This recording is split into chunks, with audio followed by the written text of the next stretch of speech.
Kain po tayo.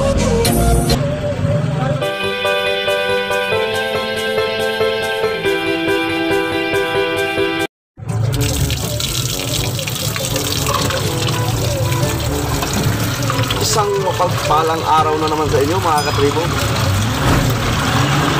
Sa episode na to, magsisisig tayo ng parang manok. Bubulis natin itong ating inuugasan para yung may iba-iba naman yung niluluto natin. Subukan natin kung kaya natin ibulis to. Dito nga sa ating lutuan mga katribo, lagay na nitong ating panang manok. Pakuluan natin para lumambot. Lagay na rin tayo ng asin, paminta, mintang buo, daunting sibuyas, tsaka tanglad. Takpan natin. Pakulan natin yan ng mga 15 to 20 minutes mga katribo. Balikan ko kayo. Malipas ang 20 minutes mga katribo, okay na yan. Hindi naman kailangan malambuto, kailangan lang nito maluto para mabunlis natin ng maayos. Patayin na natin ang apoy. Lipat na natin dito.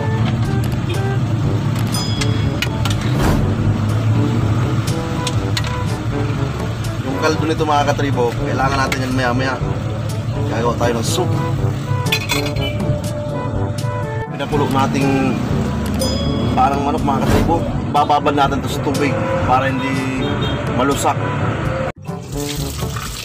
Bababad niya natin sa tubig to para hindi siya magkalusak-lusak mga katribo.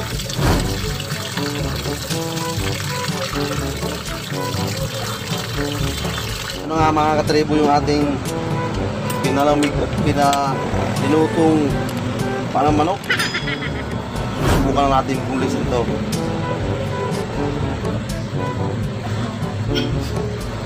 Para sakaling makuha natin. Wala namang masamang subukan. Tapos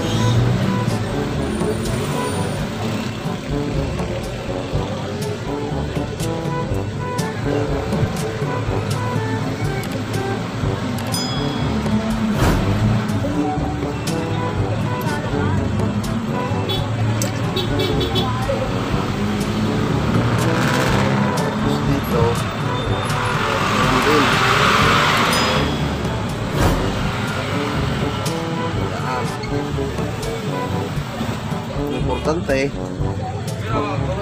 tatanggal natin yung buto. Pagpaumanin nyo mga katribo kasi hindi tayo perfecto nito. Ngayon lang tayo gagawa nito.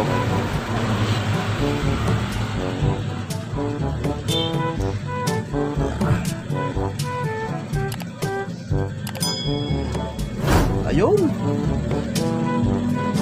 may natira din na kaunti. Yan, nakaisa na tayo mga katribo. Sumuk pa tayo ng isa. Hiwain lang yan dyan. Saka yung mga daliri.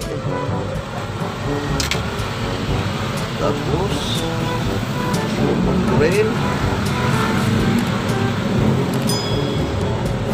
Bababa dito.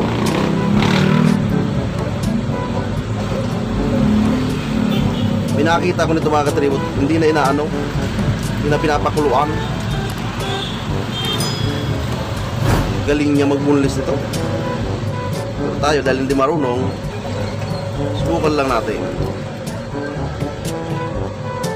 Malay mo.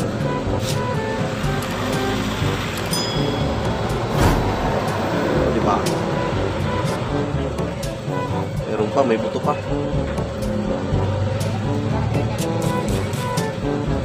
Ayun, pangalawa mga katribo.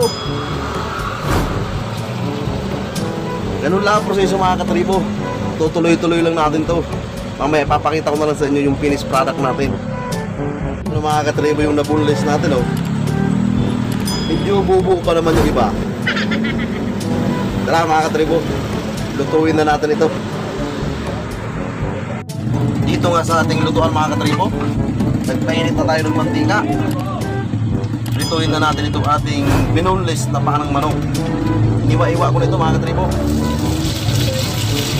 Para medyo lumiliit ng kaunti.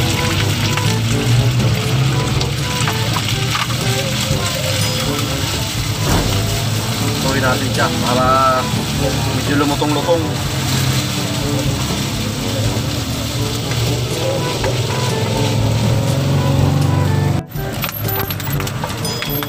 Okay na ito mga katribo. Parang magiging mantika na ito. Huwag na natin pag-crispin masyado. Tatabi lang natin dyan. Hindi na natin siya hanguin. Maglagay na tayo ng sibuyas.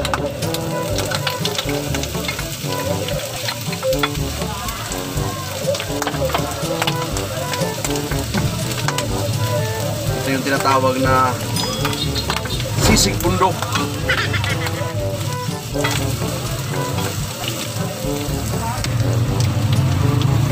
Pag medyo luto-luto na yung sibuyas, ihalo na natin dito sa ating boneless na paa ng manok.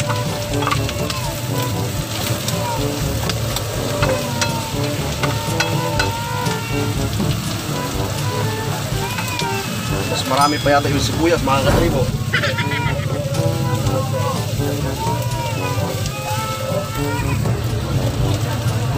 Pag nahalo na ng maayos, lagay tayo ng kaunting tuyo. Yun.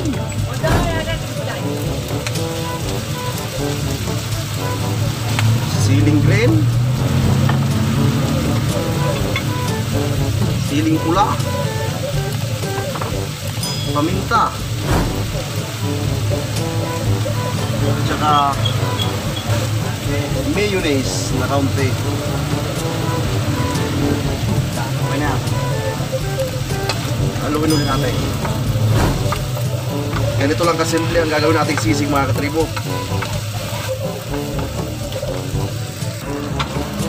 Ito na mga katribo. Malapit ang ating sisig bundok ni katribo. Malapit na maluto. Bigyan natin ng kalamansi. Huwag natin sasama yung buto.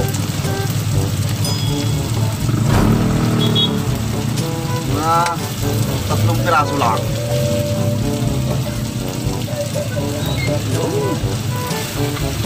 Haluin natin.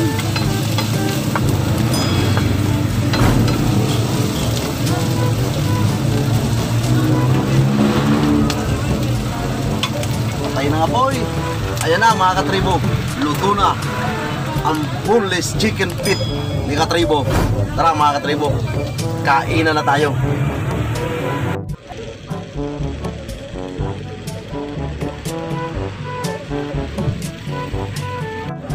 Kain na tayo mga katribo. Ito na yung ginawa nating boneless chicken feet. Mukhang okay naman mga katribo. Tsaka ito pala yung kanyang mga buto-buto. Ginawa nating sauce. Pero bago tayo kumain mga katribo, magpasalamat muna tayo.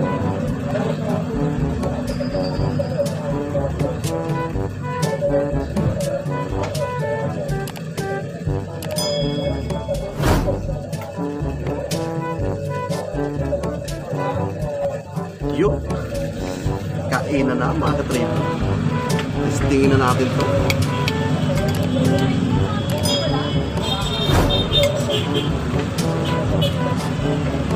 Ang napakaanghang mga katribo.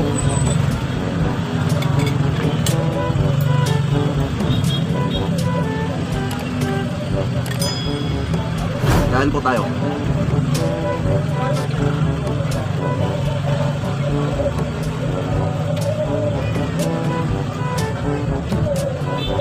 Grabe. Ang sarap niya pala mga katribo. Sarap pala kainin yung Adidas pag walang po.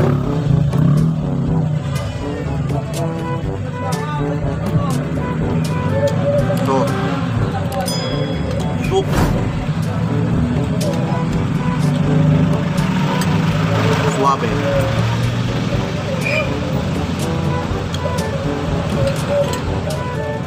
matagal niya gawin mga katribo, pero sulit naman.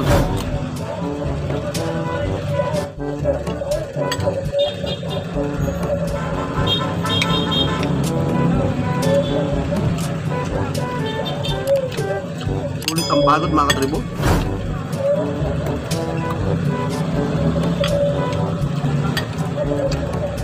Ang sarap.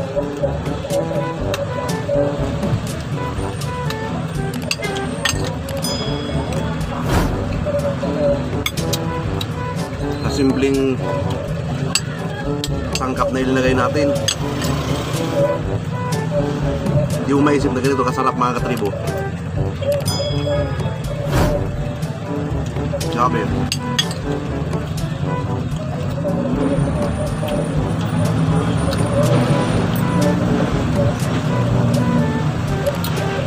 Napakahang.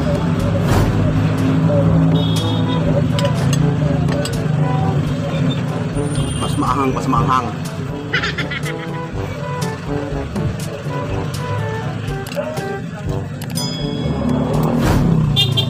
Try nyo mga katribo, promise. Hindi kayo magsisisi.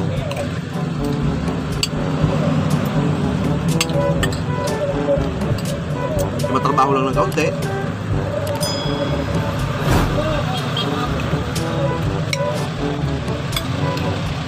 Pero sulit naman.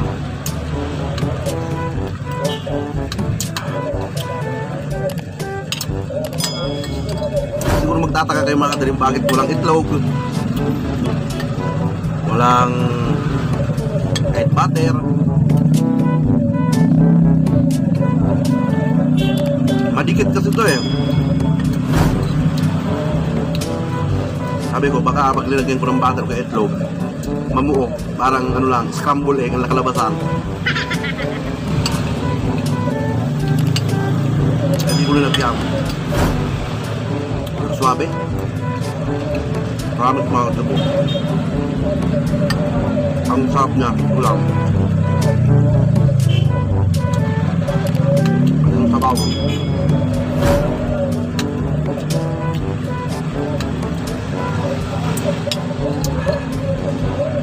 Walang halong biro ito mga katribo.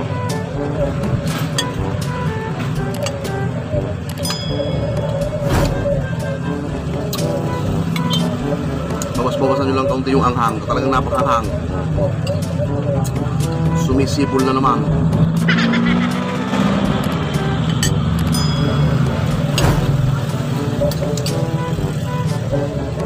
Umaga yung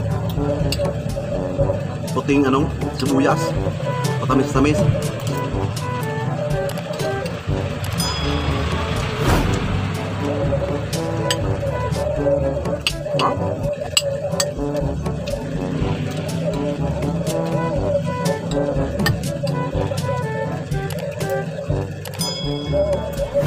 Grabing sarap.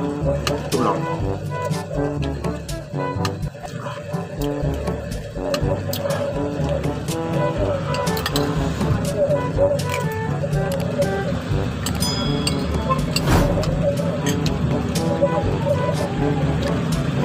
Nagpapawisan ako mga katribo. Sobrang anghang.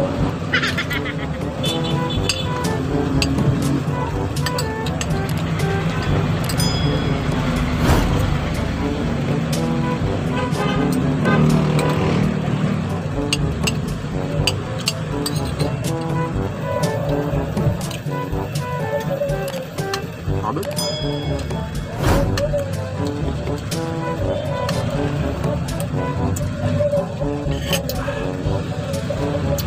Solve na mga katribo. Maraming salamat po sa panonood at sa walang sawang suporta sa aking munting channel. Sana po yung nagustuhan nyo ang hinandog ko sa araw na to. At kung nagustuhan nyo po, please paki-subscribe nyo naman po ang aking munting channel at paki-hit ng notification bell para lagi kayong updated sa aking mga bagong upload. Hanggang sa susunod po mga katribo. Diyos pabalos po sa Indogabos.